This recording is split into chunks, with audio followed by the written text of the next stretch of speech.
Toronto Raptors beat the Oklahoma City Thunder 103-101. What's going on, ladies and gentlemen? Welcome back to another episode of the Raptors Rundown. I'm your host, Yusuf Boss, and in today's episode, the Toronto Raptors complete their Western Conference road trip, going 5-1, and end it by beating the 1 seed in the NBA, the defending champions, the Oklahoma City Thunder. Now, I said this in the last episode. If the Raptors go out there and beat the defending champions, we might have to start having some uncomfortable conversations about how the Raptors might now be in a position where they're so pressured to make a win now move, because we're getting wins like this right now. Imagine if we added another win now piece to turn us into contenders. And we're doing stuff like this. Like, it really hadn't hit me that we haven't had a proper 7-footer since December 23rd, when Jakob Poeltl played, I think, one quarter against the Brooklyn Nets and then went out because of the injury. He has since seen a specialist 2 times in that time frame, been out for an indefinite period. There's literally no timeline after he's seen the specialist for the second time. And Darko Rajakovic said that this is something that he wouldn't have to worry about in the future, and he went from that to not even giving us a timeline about when our 7-footer is going to return. So that's fun. But regardless of that, it didn't really seem to affect us on the defensive end. Holding this Oklahoma City Thunder team to 101 points is something that really proves that our defense is not a fluke. We are for sure one of the best defenses in the entire league. And it started from the beginning. I feel like the activity, our energy was up, especially coming off of, at the end of a road trip, you sort of tend to see teams a little bit labored, less energy, but that was not the Raptors. They were out running early. The first thing that I actually noted was when we put in Grady Dick. His activity on the defensive side of the ball was incredible. He was one of my players of the game, surprisingly, because it felt like, first of all, he hit his threes, which was huge. I think he only ended up missing 1 in this game. But then on the defensive end of the ball, he was not lost at all. And he had a very tough assignment in Aaron Wiggins. The other thing that I noticed was that in the second quarter, the Oklahoma City Thunder, like many teams in the past, and like many teams will be doing in the future, they tried going zone against the Toronto Raptors. But this time, the Toronto Raptors were much better against the zone. They were able to easily get it in the middle to Scottie Barnes. They were able to cut on the backside, and it ended up leading to 2 wide open dunks because of our cutting ability and our ability to get it to Scottie Barnes, who broke the zone perfectly. That was the biggest thing for us. It felt like everybody was cutting so well, especially in the first half, and it led to some wide open buckets. Mamu, Scottie Barnes, RJ Barrett, they were all cutting at such an efficient level. I said one of the biggest things for us was how we were going to guard Shea. That was one of the things I was really interested to see what we would do. And I noted how we guarded Steph Curry. The thing that happened was it was the exact same thing.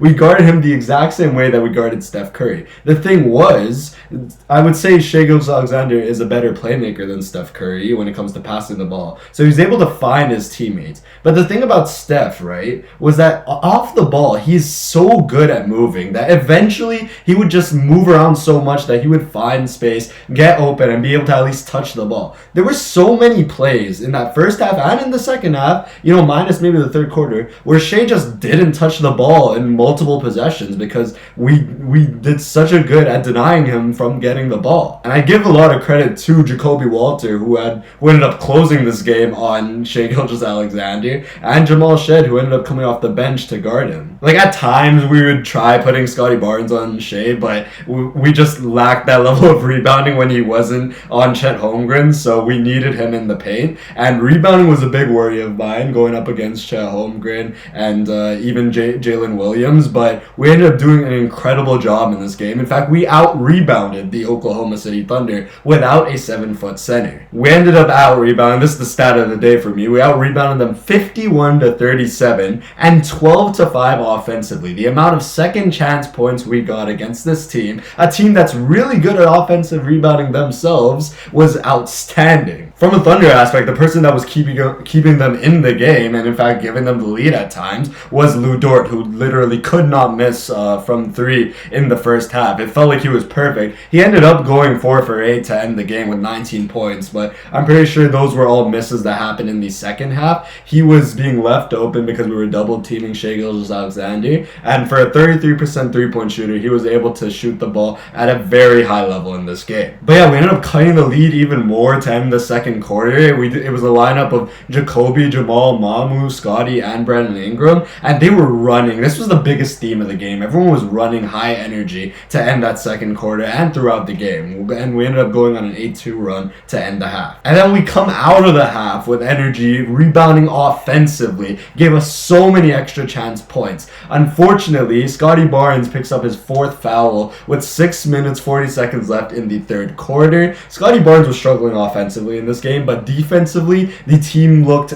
completely different when he was out there on the floor, and we absolutely needed him. And as soon as Scottie Barnes picked up the 4th foul, it was a great adjustment by Mark Dagnall, going zone with no Scottie Barnes, who was our best passer out of the zone, and we started struggling a little bit more. Eventually, we sort of figured it out, and we shot the ball a little bit well, so we forced the Oklahoma City Thunder to go out of that zone, but we ended up losing that lead. We went down by as much as 7 in that third quarter. And then we took a timeout, and Darko Rajakovic comes out with a lineup of Ochai Agbaji, Grady Dick, Jamal Shead, Jacoby Walter, and RJ Barrett. Ochai Agbaji, 6'7" Ochai Agbaji was our center. And here's the thing, this is where I thought, okay, the OKC Thunder are going to go out on a lead. This is where they're going to blow the game open. Darko Rajakovic just blew it. But here's the crazy thing. It actually goddamn worked. And to be quite honest, if Jacoby Walter hadn't missed 2 wide open threes from the corner, this lineup would have actually given us the lead going into the fourth quarter. But nonetheless, they kept us in the game, and we go into the fourth quarter,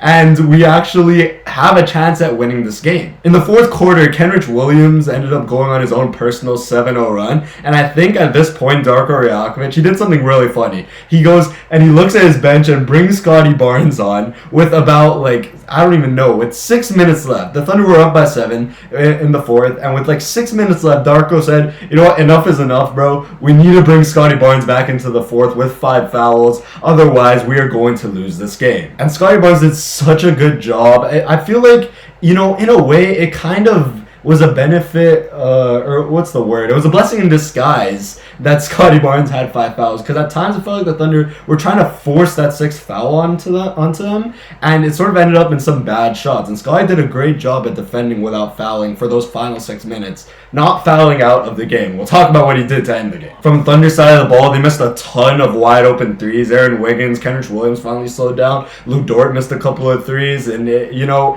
for a team that at times when they're heating up, they can't miss. I've seen it, and it's really frustrating because you have to double team Shai at least some wide open threes. That was their downfall in this game, their poor 3-point shooting. To close the game, we ended up going for that double guard line. We actually ended up closing small, benching RJ Barrett to end the game. Him and Mamu were a little bit of a liability on the defensive end, so I understand why they didn't want to close with them. We ended up closing up with a lineup of Immanuel Quickley, Jamal Shead, Jacoby Walter, Brandon Ingram, and Scottie Barnes. And credit to Jamal Shead and Jacoby Walter, especially Jacoby Walter, who closed the game on Shai Gilgeous-Alexander, because they're balling out on Shai. He barely touched the ball down the stretch. It's a close game. We end up being down by 2. We had a couple of chances to take the lead, but we missed a couple of times. There was an Aaron Wiggins turnover. It was a little bit of a sloppy game. And then Brandon Ingram drives, touches the paint, kicks it out to Immanuel Quickley for a wide open 3 after he took a stupid step back midi, and he hits the wide open 3 to give the Raptors a 1-point lead. They go down the floor. The Thunder miss. We get a stop, and then we go back down. Jamal Shead this time touches the paint, kicks it out to Immanuel Quickley. The exact same play for another wide open 3, and Immanuel Quickley hits another huge 3 in the clutch to give us a 4-point lead. They go down the floor. Kenrich Williams airballs a 3. Chet Holmgren gets the putback. We're up by 1. Brandon Ingram goes down, has a nice, little bit of a push, didn't extend the arm, gets some space, a wide open midi, but he misses it. Brandon Ingram was off all night tonight. A little bit to do with Lu Dort. I feel like he really struggles against those smaller, gritty guards that are on him. I felt like he was getting good looks, and he was He was pretty smooth in that first half, but just the shot wasn't falling in. But for a scorer of his level, I wouldn't worry too much. But anyways, we go back down the floor. The OKC Thunder take a timeout. They end up drawing up a play. They try to get Shai Gilgeous-Alexander free, but Jacoby Walter does such a good job of denying him the ball, so they end up passing it to Chet Holmgren. He tries taking a mid-range, and Scottie Barnes blocks him on the mid-range, gets the rebound, runs it down the floor, and gets fouled. Now at this point, I felt like they didn't update the Raptors, at least the Raptors broadcast. They didn't update the box score, so I feel like the commentators, Jack Armstrong and Matt Devlin, kept telling us, oh, they have a foul to give. So when Shai Gilgeous-Alexander fouled Jamal Shead, we were all absolutely shocked and bewildered when he went to the foul line, and we were only up 2 points. So 2 points would have made it a 4-point game.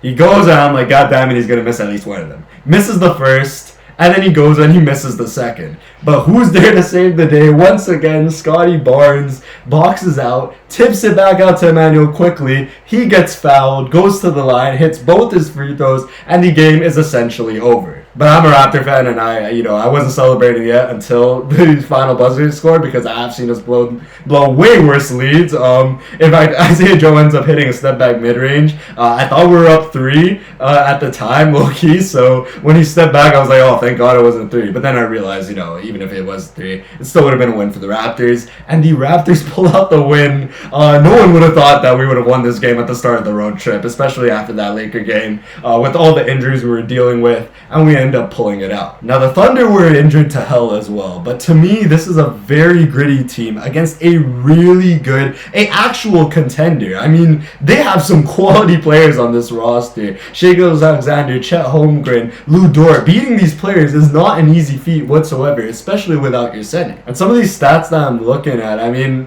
for looking at the box score offensively, it wasn't even that impressive. We had one guy over 20, but 6 of our 9 guys, they hit double digits, and then 8 of them were 9 points or more. The only person who didn't score more than 9 points who played that day was Ocha Abaju, who's very solid defensively. On both sides, the largest lead was 7 points. The Raptors out-rebounded them 51-37. We shot way better from 3, which was a big reason we won. We shot 35% to their 26. We were 20-10 on fast break points. We were the best team in the league on the fast break against another team who's pretty good on the fast break. We end up outrunning them, and those are all the stats that really stood out to me in this game. But the biggest thing, man, and the player of the game, once again, Scottie Barnes, and I felt like this was a signature moment. To me, right, the Defensive Player of the Year, or any of these awards, signature moments are what end up putting them over the top and getting them in the actual conversation. Scottie Barnes was a Defensive Player of the Year candidate before this game.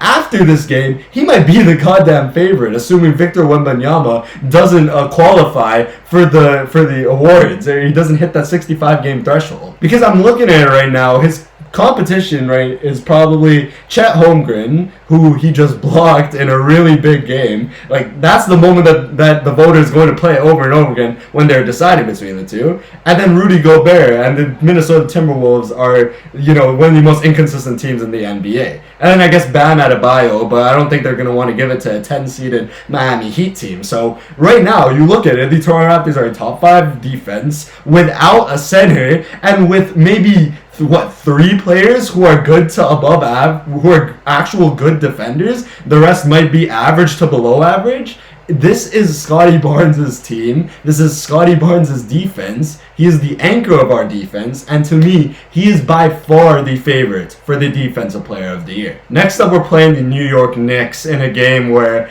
the Knicks are starting to finally find their footing. They ended up winning away from home against the Philadelphia 76ers. This is our last home game against the New York Knicks, and we really desperately need to win these last 2 so that we can at least split the season series against them. The biggest thing for me, Karl-Anthony Towns is struggling on defense. I think I'm going to really need Scottie Barnes to attack the paint because he has been really weak at protecting the rim. I think this is a game where Scottie Barnes and Brandon Ingram can really find their offense. Another big thing is limiting Jalen Brunson. I truly believe we might have to play Steph Curry and Shai Gilgeous-Alexander type defense against them and allow the others to beat us, because Jalen Brunson apparently loves playing the Toronto Raptors. He torched us both times we had played them, so we really need to watch out for that. I'm going to look at to see how well Mikal Bridges, or whether they put Mikal Bridges or OG Anunoby on Brandon Ingram, because to be honest, the first game Mikal Bridges completely limited Brandon Ingram. The second game, OG Anunoby did a very good job defensively overall. I don't think they limited Brandon Ingram to the level that Mikal Bridges did, but